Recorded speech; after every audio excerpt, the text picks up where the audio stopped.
So Jubilee is officially being introduced into Marvel Rivals today, and of course she's also the main star, more or less, of X-Men, the animated series, and X-Men 97. So let's make a video talking about her. And one of the things that I want to specify right off the bat, there are two misconceptions of Jubilee. The first one is that she originally debuted in X-Men, the animated series. It's actually not true. She debuted in Uncanny X-Men 244 from Chris Claremont and artist Marc Silvestri. The second misconception is that Jubilee is a very, very weak mutant. While it is true that she emits plasmoids, which often are more or less just considered fireworks within the Marvel Universe, in X-Men Volume 2, issue number 36, during the Phalanx Covenant storyline, Emma Frost had analyzed Jubilee and actually realized that she had the potential to detonate matter on the subatomic scale. So in effect, creating atomic explosions at will.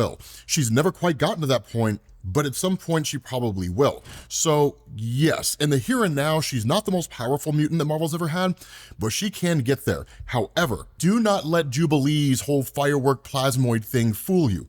She's actually one of the most fun characters that Marvel Comics has.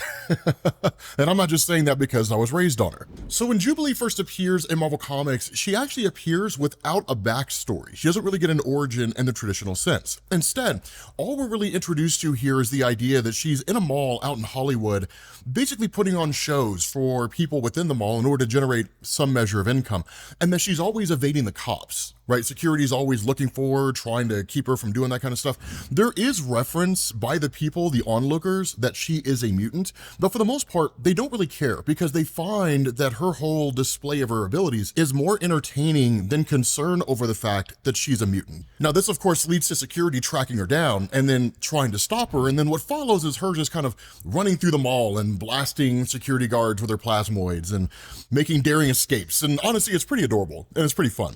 But this also leads to security getting a hold of what are basically the mutant hunters. Now, M Squad are basically Ghostbusters in Marvel Comics.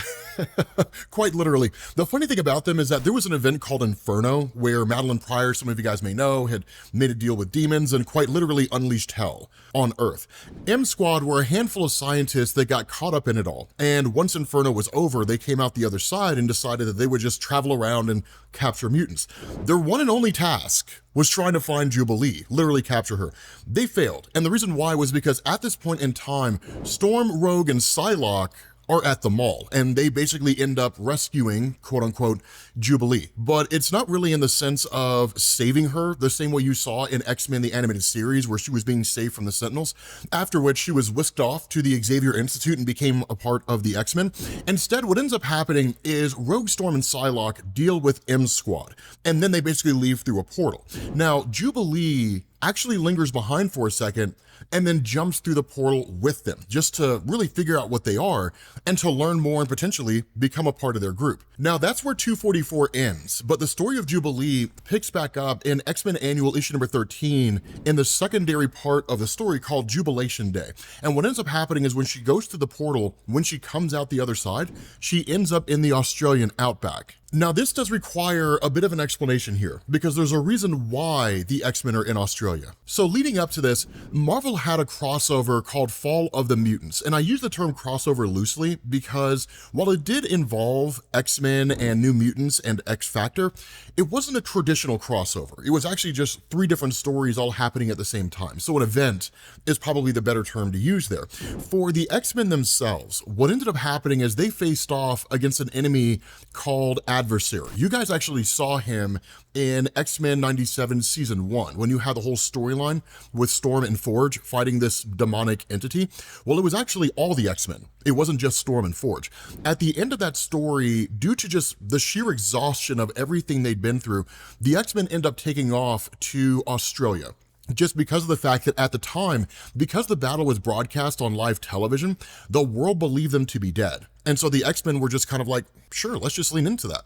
At the same time, they were also met by Roma, the Omniversal Magistrix. All that really means is she just like monitors the multiverse, because Marvel at this point in time use omniverse and multiverse interchangeably, right? Two words, the same meaning. At that point, Roma gave the X-Men the ability to remain undetected from any kind of electronic device and to effectively be invisible, which is to say the world being unaware of who the X-Men are. This is the reason why, if you go and you look at the battle between M Squad and Storm, Psylocke, and Rogue, M Squad doesn't know who they are. And in fact, one of them asked the question, who are they, right? Two of them are flying, that kind of thing. And so by this point in their time in the Outback, they had essentially defeated the Reavers, taken over their base, and rescued a guy by the name of Gateway, who's a mutant that has the ability to create teleportation portals. That's the person that opened the portal that allowed Psylocke, Rogue, and Storm to pass through, as well as the person waiting for Jubilee when she shows up here. Now, following this, between Uncanny X-Men 247 and 251, Jubilee just kind of hides out in the X-Men's base, for the most part, just avoiding them as best she can, stealing food when and where she can, building a kind of suit for herself, because she doesn't really know what they're about. By the time you get to 247, she does realize that the X-Men are superheroes, but things are happening very, very quickly in the comics involving the grander story, specifically with the characters of Nimrod and Bastion. What ended up happening, for those of you guys who don't know, Nimrod is basically a sentinel from Days of Future Past who followed Rachel from that future into the present day, and then just kind of did stuff, and then ultimately his story came to a head with the X-Men in this. Master Mold was a gigantic sentinel that made sentinels, literally a walking, talking sentinel factory. The two of their stories come to a head in the sense that both Master Mold and Nimrod are pushed through the Siege Perilous, which was offered to the X-Men by Roma, the idea being that if they passed through it, they could start a life over. This whole plot thread was actually designed to bring an end to the storyline involving Nimrod and Master Mold and all those guys, because they've been lingering around for so long. What's also interesting is that if you're familiar with who he is, the character of Bastion from X-Men 97 season 1, and for those of you guys who have read comics, Operation Zero Tolerance, this is how you get him. That Bastion ends up coming back at a future point in time as the result of what happened when Master Mold and Nimrod were pushed to the Siege Perilous, that they merged with one another. A lot of you guys are probably also familiar with the Wolverine cover of the comic where he's crucified on a giant X surrounded by skulls. That was actually issue number 251. What ends up happening here is that the Reavers launch an attack against the X-Men. Most all the X-Men end up passing through the Siege Perilous, except for Wolverine, who's stuck behind, dealing with the Reavers. At this point, the Reavers themselves are led by Donald Pierce. If you know who he is, that's great. If you don't, it's not a huge deal.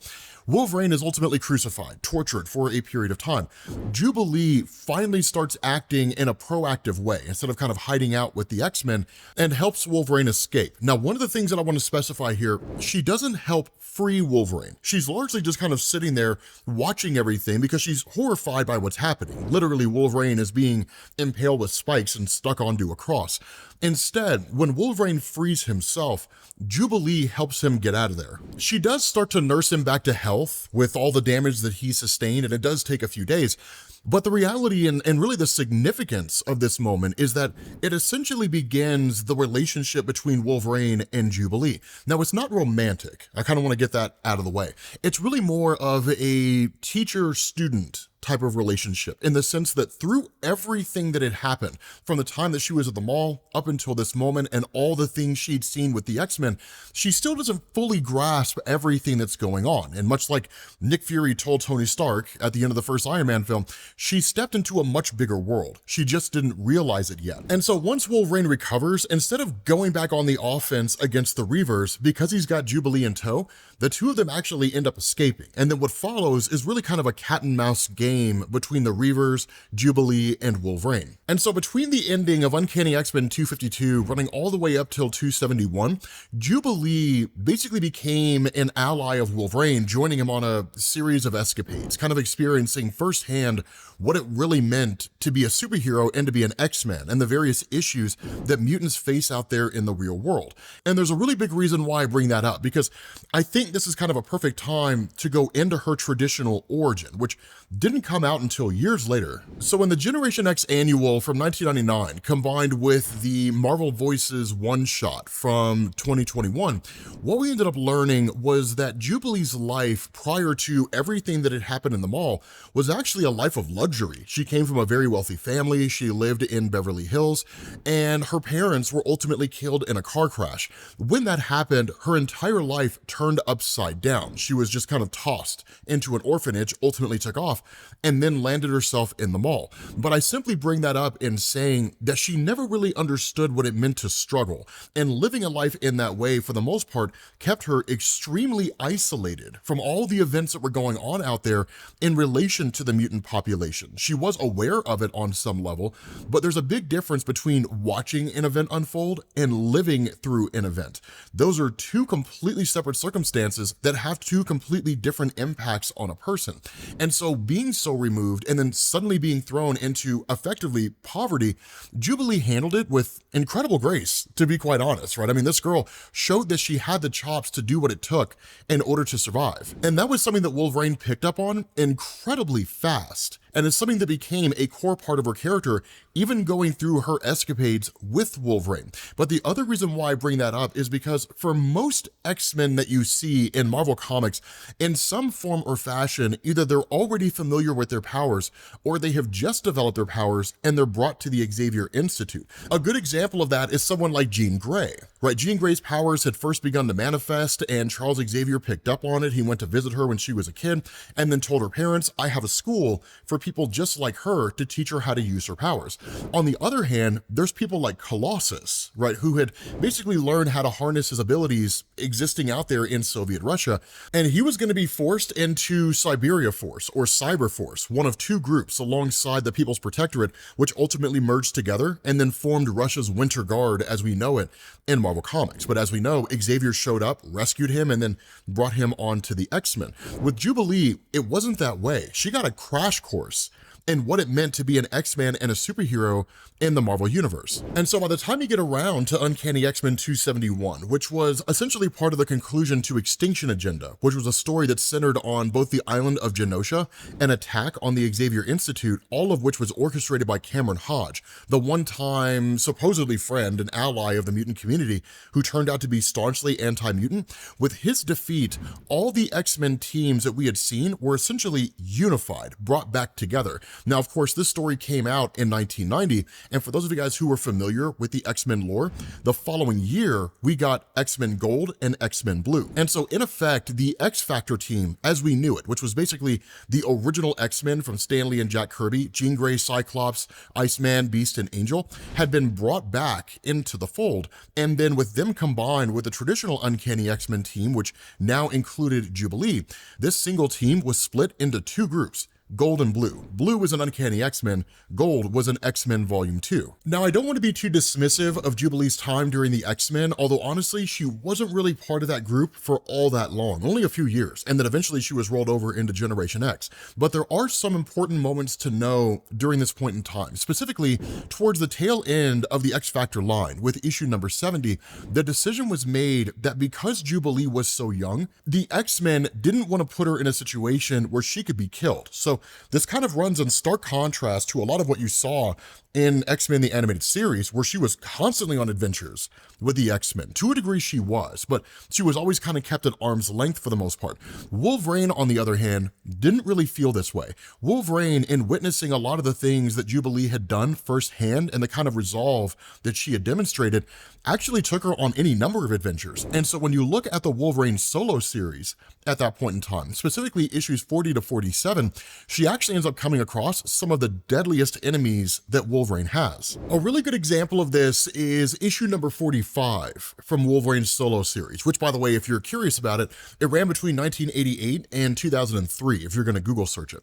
In this particular story, Wolverine ends up going toe-to-toe against both Sabertooth and Lady Deathstrike at the same time. Now, while Jubilee doesn't really enter the conflict in and of herself, which is to say she's not fighting alongside Wolverine against Sabertooth and Deathstrike, just because of the fact that even with her distractions and plasmoids, they'd make quick work out of her. The story itself is part of a bigger narrative, which is to say the backstory of Wolverine, something that Marvel had been teasing for years and years and years and years. And this is one of those examples when you would get like a small little drop. Now, the reason why I bring all of this up in the first place is because this all went towards the relationship between Jubilee and Wolverine, with her going alongside him on any number of campaigns and missions because he honestly, again, believed she was more capable than the X-Men did. She also got to gain a much better understanding of what Wolverine was about on a personal level and kind of following Wolverine as he was learning bits and pieces of his own past in real time. And this kind of further cemented the mentor and student relationship that the two of them shared. But the reality is that even for Marvel, Jubilee couldn't be the student of Wolverine forever. And in fact, that comes to an end after the events of Fatal Attractions. Now, Fatal Attractions was kind of a paradigm shift for both Wolverine and for Jubilee. Again, I don't want to make this too much about Wolverine, but as most of you guys probably know, if only just from X-Men 97 season 1, Fatal Attractions was the story where Magneto had ripped the adamantium out of Wolverine. Of course, in response, Xavier shut down the mind of Magneto, absorbed basically his consciousness, and that eventually goes on to form Onslaught. But for the character of Wolverine, he went into what we now call feral Wolverine, which is basically when we learned that he had bone claws, his face looked totally different for reasons that have never fully been explained as far as I'm aware, and then he just kind of took off into the woods. But he effectively ended his relationship with Jubilee by kind of writing her a farewell letter and leaving his cowboy hat. Following this, in X-Men Unlimited issue number 3, X-Men Volume 2 issue number 28, and Uncanny X-Men issue 311, Jubilee had her first real meaningful experience with Sabertooth. And this is actually one of the most important parts of her entire character's history. The reason for this was that in 1993, Marvel came out with a 4-issue miniseries based around Sabertooth. And the idea was that Sabertooth was being hunted by his son Graydon Creed, although Sabertooth didn't know that Graydon Creed existed. Eventually, he learned about Graydon in that miniseries from Mystique, who was the mother of Graydon Creed. But during this miniseries, Sabertooth had come across a character known as Birdie, who was basically a telepath that had the ability to calm people down. So I don't know that telepath is really the right word, but it basically brought Sabertooth back to a normalized state. And in fact, he was wearing suits at one point in time in the comic. It was kind of cool, if you could think about it. But ultimately, Graydon Creed killed Birdie, so that by the time X-Men Unlimited issue number 3 comes around, Sabertooth has effectively lost his mind. And so what ends up happening is that Maverick calls in the X-Men in order to try to find a way to subdue Sabertooth. Professor Xavier takes the stance that Sabertooth is actually crying for help and that he needs someone like Xavier to bring him back to a state of normalcy. And so that's where you get the whole era in Marvel Comics of Professor X trying to rehabilitate Sabertooth. When he's brought to the Xavier Institute because of all the things that Jubilee had witnessed over her time with Wolverine, specifically in relation to how crazy Sabertooth could be, she was actually kind of unnerved by the whole experience. But one of the things that Wolverine had constantly taught her was that the only way to deal with a fear is to confront a fear. So I wouldn't go so far as to say that she befriended Sabertooth, but she would actually meet with him. The problem with this was that in X-Men Volume 2, number 28, she started having these visions of Sabertooth trying to kill the X-Men, and that all seemed to come to a head. Ultimately, it ends up being Jubilee who takes Sabertooth out using an energy-based taser. Now, the cool thing about this, and honestly, I still believe it to this day, even though I don't think Marvel's ever confirmed it, Jubilee saved Bishop from getting killed, because Bishop was in like a hand-to-hand fight with Sabertooth at that point in time, and it looked like Sabertooth was gonna kill him, to be quite honest with you. But the reason why this is so important is because this was kind of the final shift, quote unquote, with Marvel moving Jubilee away from being this kind of side-along character for different people within the X-Men, and instead basically becoming her own character, capable of standing on her own 2 feet and defending herself in almost any situation. So becoming a tried and true X-Man as you and I would expect. And that leads us into Generation X. So as a quick explanation here, on a publishing side, Marvel was looking for a second bite at the apple on the popularity of New Mutants. New Mutants was already kind of restructured into X-Force under Rob Liefeld, or at least it was by Rob Liefeld at that point in time. So what Marvel wanted to do was essentially bring that concept back. Hence the reason why in Uncanny X-Men 318, Xavier essentially established, with both Banshee and Emma Frost leading, that they would now run the School for Gifted Youngsters, which would be based out of Massachusetts, and that the Xavier Institute would be renamed to the School for Higher Learning. This basically allowed Marvel to almost kind of treat Generation X as undergraduates, right? And for Xavier School to be graduate students, if we're using university terms here in the States. Jubilee ended up traveling and joining Generation X. Now, there were a couple reasons for this, but I think the best example of this is highlighted in the conversation she had with Warren Worthington when she was leaving, which is to say, she was a kid. She just wanted to be able to enjoy life as a kid, that the idea of her being on the X-Men was fun and it was enjoyable, but to the point that she makes, she wants to be able to enjoy breakfast without getting into a fight before that happens.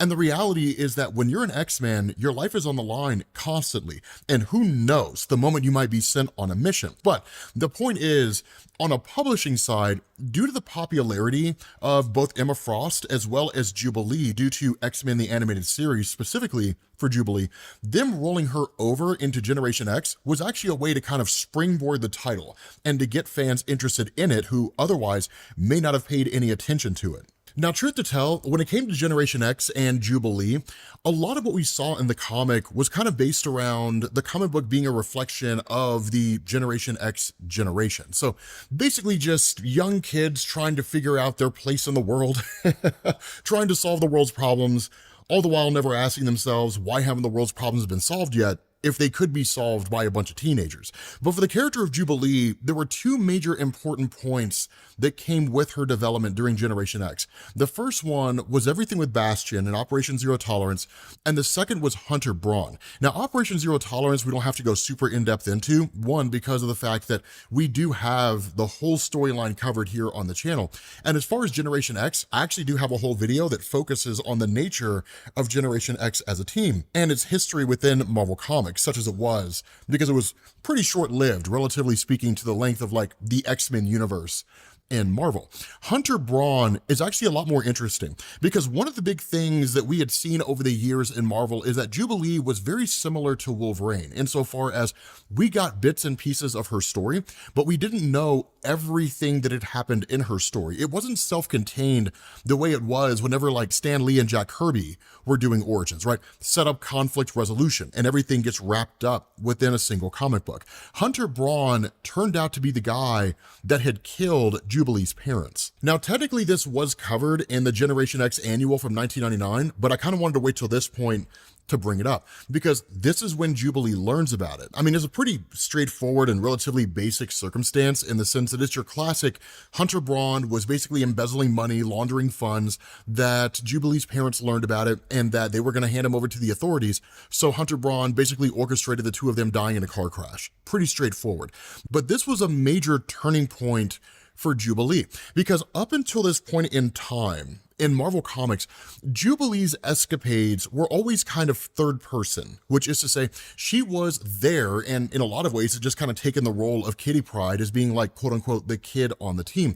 But outside of her personal attachment to Wolverine, or maybe a personal attack on her, you'd never really seen an instance where she was so personally immersed in a particular event. And that's why once you get towards the end of the story and she finally catches up to him, confronting him with all this information, she wants to kill him. And the way that she talks, it almost sounds like she's going to. She says things like, do you hear that coming, right? This is the end. I'm going to enjoy the smell of your burning skin, different things like that.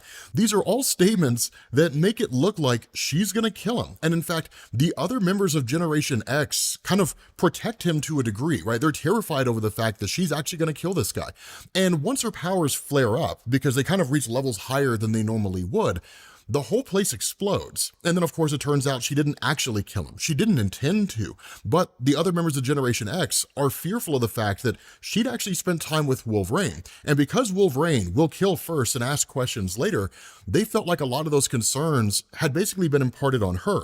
Now this kind of brings back into focus the nature of Jubilee over the course of Generation X. And again, I invite you to check out that video, albeit it's pretty old. It's about 12 years old, so I do sound very different in that video. But one of the things that it had happened with Generation X was that there was some measure of concern among the other members of the team with how much time Jubilee had spent with Wolverine, and the fact that she would constantly remind them that she had actually spent time with the X-Men. So almost kind of parading it around as like, I'm more capable than all of you. But when those sort of character attributes become a major part of how she conveys herself to people, then people are going to start drawing conclusions based on those attributes. So it wasn't really that far removed for her teammates to believe that she would have killed Hunter Braun. Of course, again, she ultimately didn't. The problem is that once Generation X came to an end with issue number 75, because Marvel was in such a rough spot, historically speaking, regarding, their publication line and so on and so forth, and even the X-Men themselves were in a state of disarray following the bankruptcy and so on, Jubilee kind of fell part and parcel with a lot of the X-Men universe, which is to say, Marvel didn't know exactly what to do with her. A lot of her popularity had been built on X-Men the animated series, and while Generation X did a lot in maintaining that popularity, because, let's be honest here, Generation X never really got the love that it deserves. It's a criminally underrated comic book line. At the end of the day, Marvel had to figure out something. At the end of the day, she just kind of lingered around and struggled until she joined X-Corps. So something I want to specify here, X-Corps is not a standalone title, or at least it wasn't at the time that it was launched. It is now. As of 2021, I think it became a standalone title. Originally, X-Corps was actually a kind of storyline within the Uncanny X-Men comics, running from 401 to 406. So as a kind of precursor here, X-Corps was led by Banshee, and Banshee, of course, being a major love interest for Moira McTaggart. In the Dream's End story from the year 2000, Moira McTaggart had quote-unquote died. And I use quotations because, as we know now, because of the Krakoa era, every time she dies, she's reborn. So she never really dies. But at this point in time in Marvel Publishing, she was dead. And this basically shattered Sean Cassidy. What ended up happening is that with him rethinking everything about his life, and specifically comparing the concepts of Charles Xavier's dream of a peaceful coexistence and Magneto's idea of basically forcing humanity into subservience, he decided to split the difference. Now, one of the cool things about X-Corps is issue number 1, there's no talking in that entire comic. It's a completely silent comic where basically Blob ends up confronting or meeting with Sean Cassidy and is subdued. And that's when you realize that Sean has kind of taken a darker tone with the nature of his character. But the idea behind X-Corps as it was formed by Sean Cassidy was that instead of taking the Magneto approach of attacking human beings, as well as rejecting the Xavier approach, which was really a more passive one. Instead, X-Corps would serve as what was, in effect, a police force for the mutant population. Now, it's important to note, this is not a novel concept in Marvel Comics. And in fact, the character of Bishop came from this very idea. While Bishop's future and the reasons for it happening have changed over the years, that originally it was Gambit supposedly turning against everybody, then it turned out to be Hope Summers and a number of things. In the future, Bishop was part of what was called the XSE, the Xavier Security Enforcers. So basically a police force for the mutant population. A lot of that was drawn on with the creation of X-Corps. The problem is that where Banshee's group functioned with a by any means necessary type of mentality, they towed the line between hero and villain, so no one really knew what side X-Corps was on. Even when Jubilee joined the team and other members of Generation X were brought in as well, Jonathan Starsmore, Monet St. Croix, there was a lot of concern from Jubilee that not everything was what it seemed, and the group seemed a little too extreme for her liking. All of that came to a head when a scheme by Mystique and the daughter of Mastermind was executed, which was to basically split X-Corps, kind of use it as a mutant supremacy organization and launch an attack on Paris. And that's exactly what happened. The result of this was that X-Corps was deemed too extreme. The organization was effectively shut down. And for the character of Jubilee, she was kind of back into free-floating territory in Marvel once again. And what sucks about this for Jubilee is she stayed in this no man's land for years, even going into the events of House of M and the aftermath with Decimation.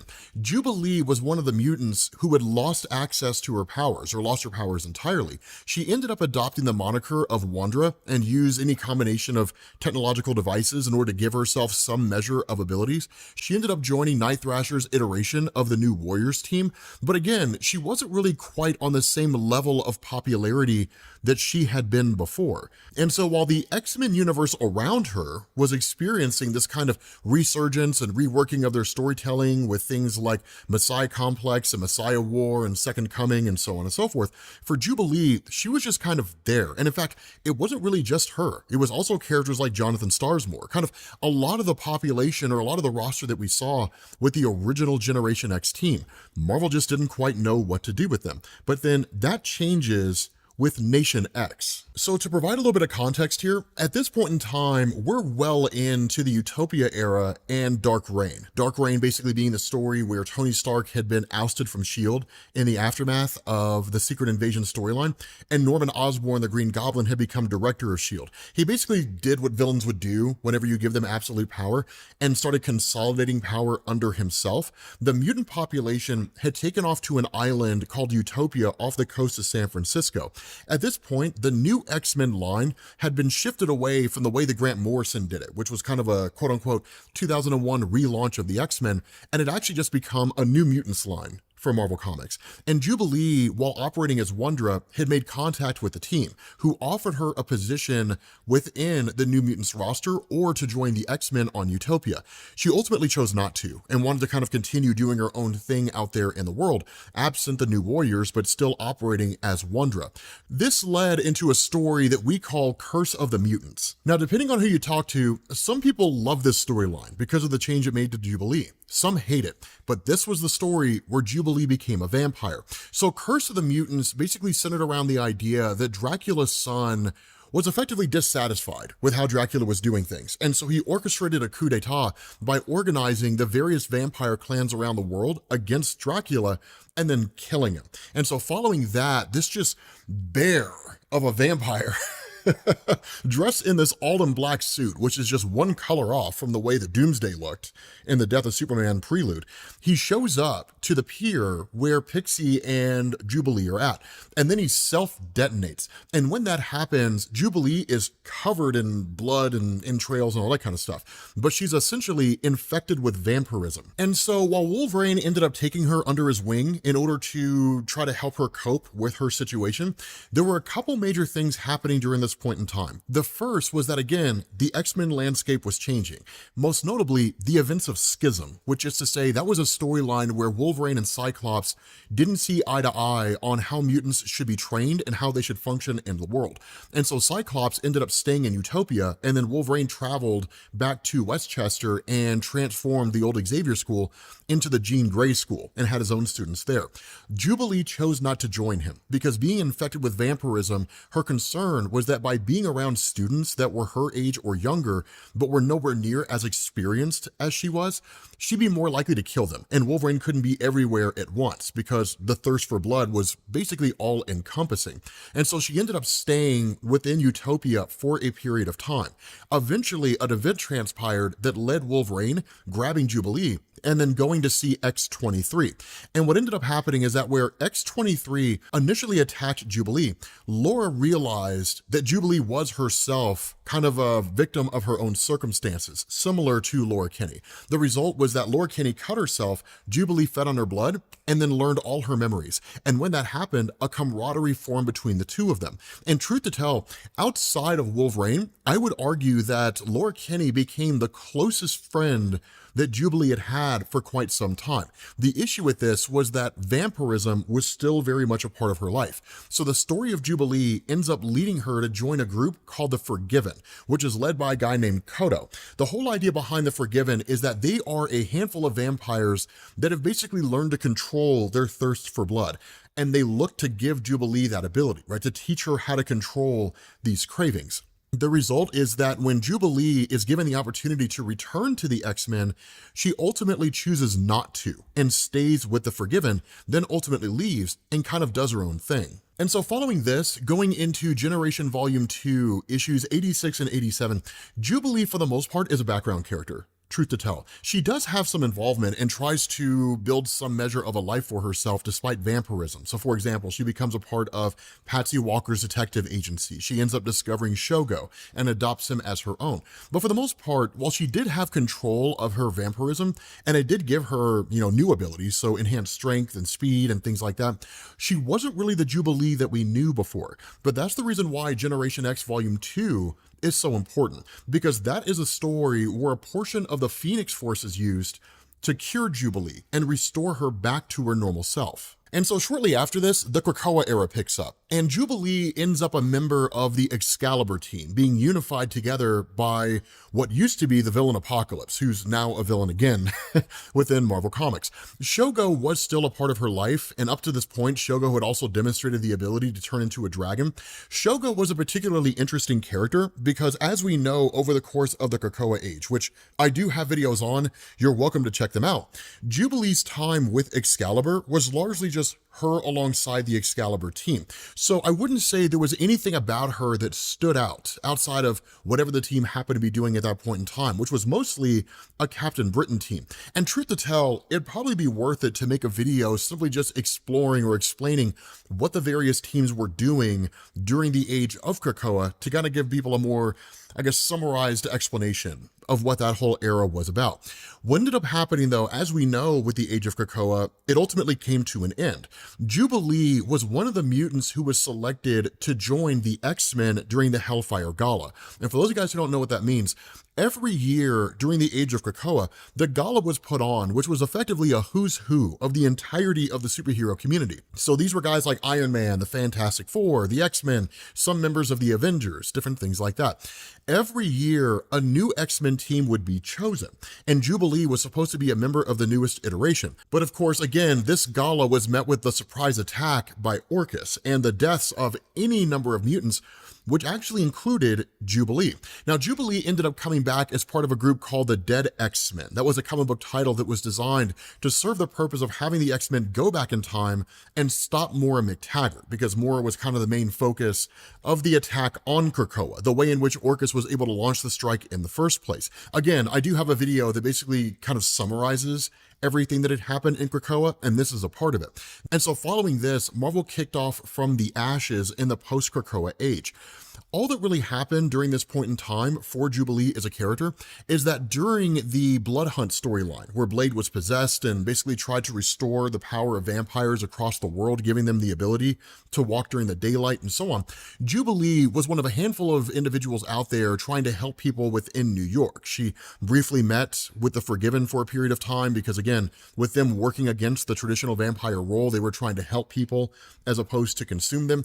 And then ultimately she settled down with Rogue's X-Men team. Now, I will say that while that team is based out of New Orleans, I do think that it's worth it to make a video explaining what's been going on specifically with Rogue's X-Men, because while we could do it here, honestly, it wouldn't really do it justice. But for the most part, Jubilee is, again, kind of a background character there. Now, whether or not that's going to change in the future, I don't have the answer to that question. I'm willing to bet it will, just because of the fact that we're getting the mutant age within the Marvel Cinematic Universe. Jubilee's popularity is rapidly resurging, one part due to Marvel Rivals, but just because of the fact that there's a whole new crop of readers these days who are interested in going back and reading a lot of the old stories for her character and are interested in her. The real question here is whether or not Tom Brevoort is interested in giving the audience what they want. We don't know the answer to that question. Seemingly he's not. But with that being said, guys, we're going to bring this video to an end, give you the rundown on Jubilee and Marvel Comics. Hopefully you guys enjoyed this video. If you did, drop a like. Thank you all for watching, and I will catch you all later. Peace.